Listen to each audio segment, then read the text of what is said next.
the number of dominance hierarchies that human beings could produce started to multiply, right? Because there's all sorts of ways that you can be successful. You think about how many ways you can be successful in a modern culture, and you can be successful in dimensions that aren't really even associated with each other. So you can be successful socially, that's what an extrovert would do. You could be successful in terms of intimate relationships, that's what an agreeable person would do. A disagreeable person would be more successful with regards to competition. A person who's high in neuroticism would be trying to protect themselves and to establish some sort of security. An open person would be looking for a flexible, creative environment. And so there's this multiplicity of ways that you can establish a dominance hierarchy and be successful in it. And if you're creative, you can come up with your own damn dominance hierarchy, which is exactly what you're doing if you're creative, right? You spin up a game that's your game, and then you make the rules. And that's hard, because if you make a new game with new rules, it's hard to monetize it. But you can be the best at playing that game, and so that's a huge advantage to being creative if you can pull it off. So then you think, well, what's happened among human beings is the multiplication of the set of possible dominance hierarchies, so it's become very broad. And then you could say, well, what's driving selection now is the ability to be successful across multiple sets of dominance hierarchies. And that accounts, at least in part, for our cognitive flexibility. And so that's really what a human being is. A human being is a creature that has high potential for succeeding across a very wide range of potential human dominance hierarchies. And so that gives us our transformative psyche. That's the niche that we've both produced and occupy. And I think it's out of that hero mythology emerges fundamentally. Because I think what the hero is, the mythological hero, is a representation of that part of the psyche that's particularly good at being successful across sets of dominance hierarchies. It's a very, very biological way of thinking about it. And I've thought about this for a long time. I can't see any way that just can't be the case. I mean, how else could it work? If we had a fixed behavioral pattern like beavers, you're the most successful beaver if you build the best dam, it's like fine, then you know what's going to be selected for. But that isn't what people are like, and it's also why we're so multi-purpose, We have hands. What's a hand for? What's the evolutionary function of a hand? Well, you can't specify that. You could say it's something like, well, a hand is useful for doing a whole bunch of different things with. Well, and mouth, tongue, same thing. What are words for? Well, it's the same thing. They're for communicating a very wide range of information.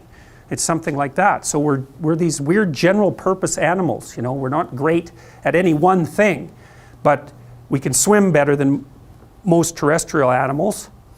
We can run faster than most animals, and we can certainly run longer. Like a human being can run a horse to death over the course of a week if they're in good shape.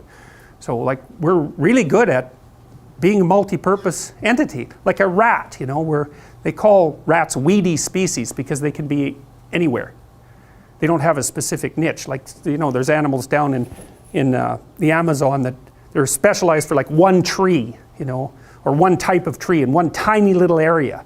That's not what human beings like, is we're like cockroaches or rats, which is a nasty comparison, but we can go anywhere and thrive. And so being particularly good at that, being particularly good at being able to go anywhere and thrive, also seems to me to be a canonical element of the hero mythology. One of the things that happens if you're higher in serotonin because you're more dominant is that you're more satiated all the time. That's why people who are low in the dominance hierarchy with decreased levels of serotonin are more impulsive and also more emotionally dysregulated. They're more impulsive because hey, you take your positive thing when you can get it. And so they're more dissatisfied. They're more looking for anything that will produce a positive outcome. And then they're also more likely to experience diffuse negative emotion, partly because their serotonin systems are lower, indicating their tenuous status in the dominance hierarchy, meaning that everything they do that's uncertain is far more dangerous. So this is also why it's very difficult often when you're trying to treat someone who's depressed, because you could say there's not much difference between being depressed and existing in the biochemical state that being at the bottom of the dominance hierarchy would produce. In fact, they're the same thing. Well, then the question is, are you depressed or are you just at the bottom of a dominance hierarchy? Because those are not like the symptomatology is very, very similar, but the cause and the cure are not the same. You know, because you might be at the bottom of a dominance hierarchy because you're just, everything about your life is ruined. So, and of course you're suffering. Are you depressed? So, no, not exactly.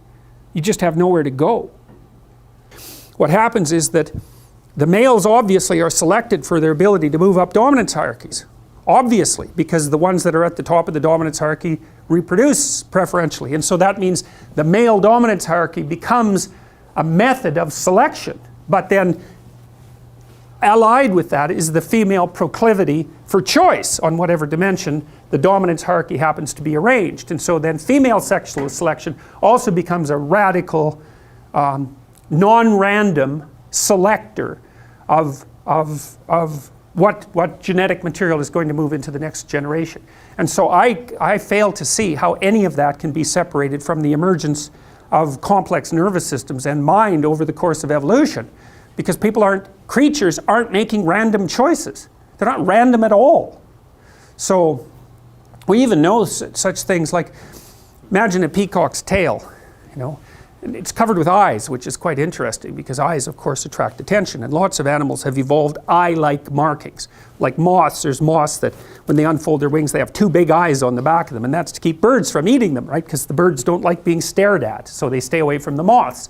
But so a peacock's tail is nothing but eyes. And so it's very attractive and it shimmers. And there's something about it that's beautiful, which is quite interesting too. The females have obviously been selecting the male peacocks for beauty. They have this insane tail. Well, so the evolutionary biologists have thought, well, what possible utility could that tail be? Is it just maybe the females got fixated on tail, so to speak, and you know, you got a Baldwin effect loop going there, and the male peacocks just got bigger and bigger tails, and it's just like an evolutionary dead end. It's, you know, it's a positive feedback system that's gone out of control. But they have done things that like look at the symmetry and breadth, say, or the symmetry and size and overall quality of the male peacock's tail as a marker for physical health. So reduced parasite load, for example. And it does turn out that the healthier male peacocks have better tail display. And so what the females seem to be doing is using some marker or some set of markers as a proxy indicator for health. And I think you could say reasonably that female human beings do the same thing to male human beings.